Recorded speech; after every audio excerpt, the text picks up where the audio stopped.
Hello दोस्तों, स्वागत है आपका हमारे यूट्यूब चैनल समग्र CGPSC में। दोस्तों, आज इस वीडियो के माध्यम से हम देखने वाले हैं कंप्यूटर के 20 महत्वपूर्ण प्रश्न जो कि आगामी पटवारी भर्ती परीक्षा के लिए बहुत ही ज़्यादा महत्वपूर्ण है।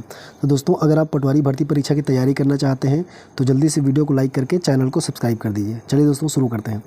पहला प्रश्न है, निम्न में से कौन सा इनपुट डिवाइस नहीं है? यहाँ पे नहीं है ढूंढना है। तो कीबोर्ड जो है वो एक इनपुट डिवाइस है, माउस भी एक इनपुट डिवाइस है, लाइट पेन भी एक इनपुट डिवाइस है, लेकिन प्रिंटर जो है वो एक आउटपुट डिवाइस है। तो ऑप्शन डी हमारा राइट आंसर हो जाएगा। अगला प्रश्न है, FTP का फुल फॉर्म क्या होता है? तो FTP का फुल फॉर्म होता है file transfer protocol. Option D जो है हमारा राइट आंसर हो जाएगा।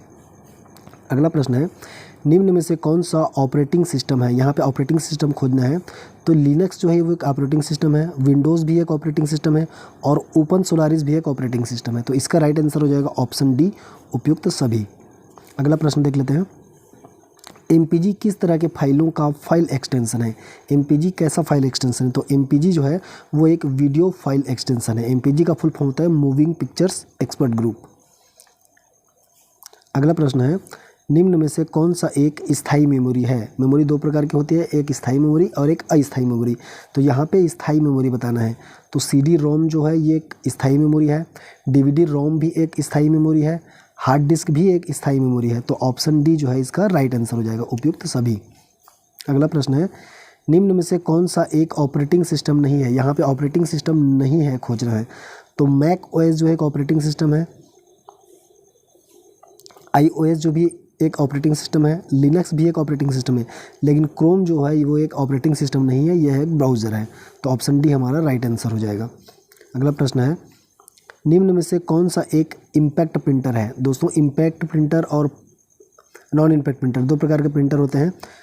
तो लेज़र प्रिंटर जो है वो एक नॉन इम्पैक्ट प्रिंटर है, इंकजेट प्रिंटर भी एक नॉन इम्पैक्ट प्रिंटर है और डॉट मैट्रिक्स प्रिंटर ये जो है दोस्तों ये हो जाएगा हमारा इम्पैक्ट प्रिंटर। स्प्रे प्रिंटर भी एक नॉन इम्पैक्ट प्रिंटर है। तो ऑप्शन सी हमारा राइट आंसर हो जाएगा। आठवां प्रश्न है, कंप्यूटर डाटा की सबसे छोटी इकाई कौन सी है? तो कंप्यूटर डाटा की सबसे छोटी इकाई जो है वो हो जाएगी बिट।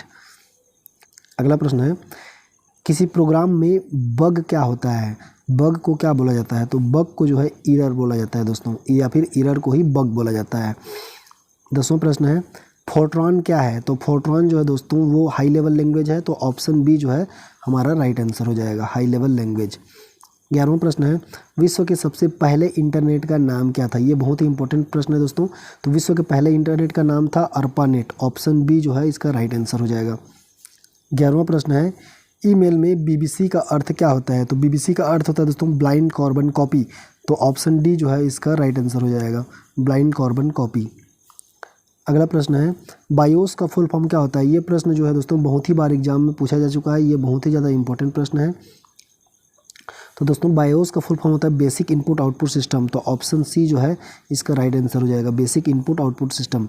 अगला प्रश्न है, निम्न में से कौन सा एक ऑप्टिकल डिवाइस है? ऑप्टिकल डिवाइस खोजना है दोस्तों। तो हार्ड डिस्क जो है ये ऑप्टिकल डिवाइस नहीं है, पेन ड्राइव भी ऑप्टिकल डिवाइस नहीं है, रैम भी एक ऑप्टिकल डिवाइस नहीं है, लेकिन DVD जो है वो एक ऑप्टिकल डिवाइस है।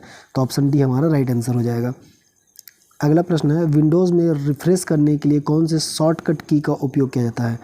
तो शॉर्टकट की जो है दोस्तों रिफ्रेश करने के लिए वो है F5, इसका उपयोग किया जाता है।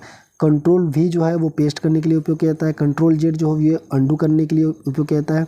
और Ctrl+B जो है दोस्तों ये जो होता है बोल्ड करने के लिए, किसी भी फंड को बोल्ड करने के लिए शॉर्टकट की उपयोग किया जाता है। अगला प्रश्न है, निम्न में से कौन सा आउटपुट डिवाइस है? यहाँ पे आउटपुट डिवाइस ढूंढना है। तो स्कैनर जो है ये एक इनपुट डिवाइस है, माउस भी एक इनपुट डिवाइस है और लाइट पेन भी एक इनपुट डिवाइस है। तो इसका राइट आंसर हो जाएगा ऑप्शन डी, प्रोजेक्टर। प्रोजेक्टर जो है एक आउटपुट डिवाइस है। अगला प्रश्न है, निम्न में से कौन सा एक इनपुट आउटपुट डिवाइस दोनों है? तो यहाँ पे इनपुट डिवाइस और आउटपुट डिवाइस दोनों है। तो मॉनिटर तो केवल आउटपुट डिवाइस है, प्रिंटर भी एक केवल आउटपुट डिवाइस है और प्लॉटर भी केवल आउटपुट डिवाइस है। मॉडेम जो है दोस्तों वो एक इनपुट और आउटपुट दोनों डिवाइस है। तो ये 17 जो है हमारा राइट आंसर हो जाएगा, ऑप्शन डी। अगला प्रश्न है, प्रथम पीढ़ी के कंप्यूटर में किसका उपयोग किया जाता था? तो ट्रांजिस्टर जो है दोस्तों ये दूसरी पीढ़ी के कंप्यूटर में उपयोग किया जाता था। इंटीग्रेटेड सर्किट यानी कि IC जो है वो तीसरी पीढ़ी के कंप्यूटर में उपयोग किया जाता था। और वैक्यूम ट्यूब जो है ये पहली पीढ़ी के कंप्यूटर में उपयोग किया जाता था। तो ये ऑप्शन सी जो है हमारा राइट आंसर हो जाएगा। और ऑप्शन डी जो है दोस्तों ये चतुर्थ पीढ़ी या फिर पाँचवीं पीढ़ी के कंप्यूटर में उपयोग किया जाता था। अगला प्रश्न है, निम्नलिखित में से कौन सा एक ओपन सोर्स ऑपरेटिंग सिस्टम है। दोस्तों ऑपरेटिंग सिस्टम भी दो प्रकार के होते हैं, एक ओपन सोर्स होता है, एक क्लोज सोर्स होता है।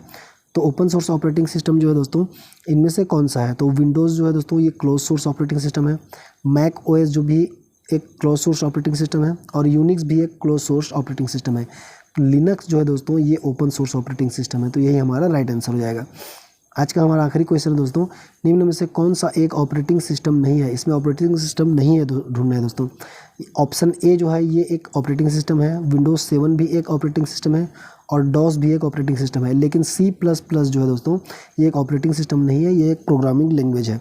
तो ऑप्शन डी हमारा राइट आंसर हो जाएगा। दोस्तों अगर आपको वीडियो अच्छा लगा हो तो वीडियो को लाइक कर दीजिए, और पटवारी भर्ती परीक्षा की तैयारी करने के लिए जल्दी से चैनल को सब्सक्राइब कर दीजिए। Thank you.